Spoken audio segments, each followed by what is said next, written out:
Hey guys, it's Tamara. Thank you so much for coming back to my channel. Welcome back. Today we're going to continue our conversation from Monday on family roles. Now there's a couple of things that I want to point out in the next couple of videos. We're going to talk about enmeshed parent-child relationships. So we're talking about adult children with their adult parents. And I'm going to talk a little bit about what that looks like in the next few videos. So to get us started with that, I just want to give you guys a little bit of a foundation using the topic of family roles. So today I'm going to talk about how to manage them, okay? How to get through these roles, because when you start to visit your family for the holiday, you're going to want to know how to get through these roles. You're also going to want to know, how do I manage them in a way that kind of helps me maintain and preserve my integrity, and my maturity and my development, my competence and my confidence, right? So we're going to do that today in today's video. So thank you so much for coming back to my channel. For those who are subscribed, and for those who are new, I encourage you to hit the subscribe button and stick around with us on our growing channel. We have developed a channel of education and validation and exploration and reflection. So I welcome you. The benefits for you in today's video is that I'm going to talk about ways to manage each of the family roles that I talked about on Monday. So let's just go ahead and jump in. All right. So Monday I talked about family roles, and there's 4 different roles. Okay. There's the hero, right? And that's the individual who kind of rescues, they're successful. They've done everything right.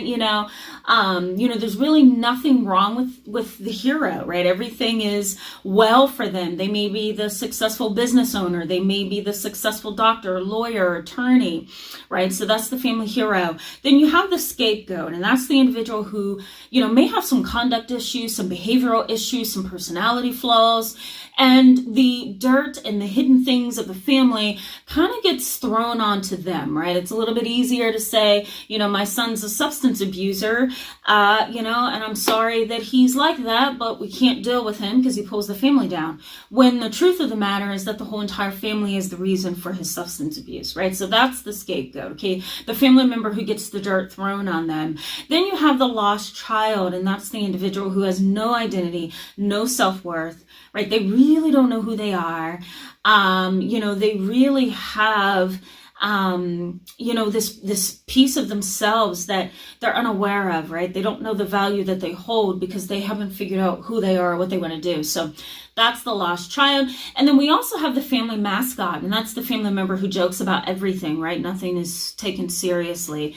Sometimes it can be so severe that, the family member may laugh at a funeral or laugh at being abused. So it can get pretty serious. So these are the 4 family roles that I talked about on Monday. So how do you get out of them? When you get around your family, there's an interesting play that happens. And family members begin to play out roles, almost like they're all acting on a stage. And one reason for that is known as the family dynamic, right? The family dynamic. The family dynamic may be a bunch of family members acting on a stage, maybe for Christmas or for New Year's or for Thanksgiving, right? You're kind of all acting on a stage. There's nothing really genuine about your interactions, and no one really knows each other at the core. No one really knows each other as far as personality and goals and values and aspirations. You just know each other because you're family, and you play a role when you get together for the holiday season. So how do you get out of some of these roles that you end up playing? Well, let's say for the hero, all right, you're used to rescuing. You're used to kind of picking up the pieces and putting things together. Well, during this holiday season, you're most likely going to get a couple phone calls. Can you go pick up Casey? Can you go pick up Jim from the airport? Can you pick up a turkey real quick? I forgot to get it the other day. Can you help me in the kitchen? Can you? In a situation like that, you want to be able to be prepared to say no, right? Be prepared to say no, be prepared to say maybe, and be prepared to set the boundary, right? If you don't start setting the boundary now, you're never going to be able to set it. So you want to start setting the boundary, and you want to do it in a way that's fair and kind. You don't want to be mean about it, of course, but you do want to make sure that you are setting that boundary, all right? The next thing, and I actually have in some of my notes here, I wanted to point out a couple of things. The next thing that I want you guys to do is to find balance, okay? If you're in the hero role, you want to find balance. And the best way to do that is to cater to yourself. While you're catering to everybody else, you want to be catering to yourself as well. And what I mean by that is engaging in self-care, right? Taking that time to reflect, taking that morning breakfast to just kind of sit and be with your thoughts. You want to find balance in all of this. The other thing is monitor your need to be needed. When you're the family hero, you kind of get used to being needed.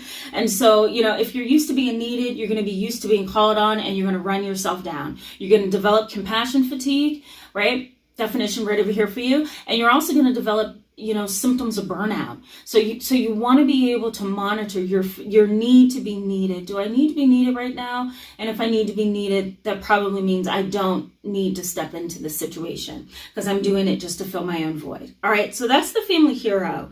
And I do understand that it's really difficult to step out of the family hero role in certain families. So I'm definitely not oblivious to that. So, practice this a little bit. Practice stepping away and pulling away and putting the boundary in place and see how it goes. All right. The next is the scapegoat role. Now, what do you do when the dirt gets thrust onto you? Well, avoid unhealthy family gossip and rumors I have listed here. The minute you get sucked into gossip and rumors, that's the minute you're going to become the object of attention. My grandmother used to say something really interesting. My great grandmother, she used to say, if someone will carry a bone, they'll take one. And I used to be like, what the heck does that mean? But I know what she means now that I'm older. She means that if somebody's going to carry rumors and gossip to you, they're going to also take some rumors and gossip to somebody else about you. And so if you're in the scapegoat role, you want to be able to step away from rumors and gossip. Don't engage, because it's going to become about you at some point. Just keep that in mind. All right. The next is set boundaries, right? And you want to set boundaries using your disposition, your attitude, your eye contact, your body language, right? We usually communicate 95% of the time non-verbally, and the other 5% is what we say. All right. I'm sure those statistics are off. But I'm going to just put it that way to you for just simplicity's sake, okay? 95% of the time we communicate with body language, 5% it's language. So set the boundary with your disposition and your attitude, all right? So let's go to the mascot role. Honestly, my only suggestion with the mascot role is to just slow it down. Don't laugh at everything and try not to turn everything into a joke, right? Pump the brakes is what I like to tell my young kids to do. Pump the brakes, right? Show forth some empathy and just stop yourself. Because really, throwing jokes out there every 5 minutes is really an impulsive behavior, and it's there to kind of be a defense and to shield you. Avoid that, right? Pump the brakes and remind yourself that, okay, this may not be a time to joke, because it can come across as very very uncaring and very cold and callous, right? It makes it look like you don't have the essential pieces to your character that you need, which is empathy. So pump the brakes. And last but not least, the family child. Now I have in my list here that, I want you, if you're the family lost child, I want you to kind of find somebody in the family that you can connect with and stick with them, right? You don't want to be bouncing around trying to find somebody that you connect with. Find that one person that you connect with well and kind of stick with them, right? You don't want to be clingy, but you also want to kind of use them as a base, right? Go back to them to kind of find your identity. Go back again, and talk with them. So somebody that kind of makes you feel heard and understood, and somebody that you can kind of, express yourself to, because the lost child often stays introverted and withdrawn and isolated. So find somebody that you can click with and then stick with them. The next one is don't overshare. Right? Don't overshare. The minute that you start sharing things about yourself, you're probably going to get targeted by those critical, manipulative family members. So just don't overshare. Give them as much as you feel you're comfortable with, and that's that. All right?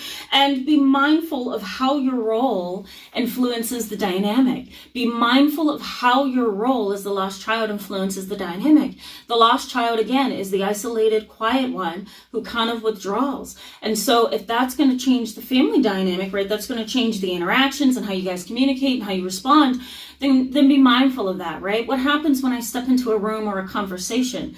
Do my family members expect me to just sit back and be quiet and not say anything? Or do my family members want me to express myself this time around? So, just kind of be mindful of your role within the family dynamic around this time. Managing family roles are really tough, guys. So on Friday, I'm going to come back and I'm going to talk about triangulation. I also want to give you some tips on how to deal with those family members that are really unhealthy for you, psychologically and emotionally. So we're going to do an objective objective, black and white, A, B, C. This is how you should deal with them, and we'll do that on Friday. Thank you so much for being with me in this video today, guys. If it was helpful, please go ahead and give it a thumbs up, and go ahead and hit that subscribe button. If you are new to the channel, I welcome you to stay.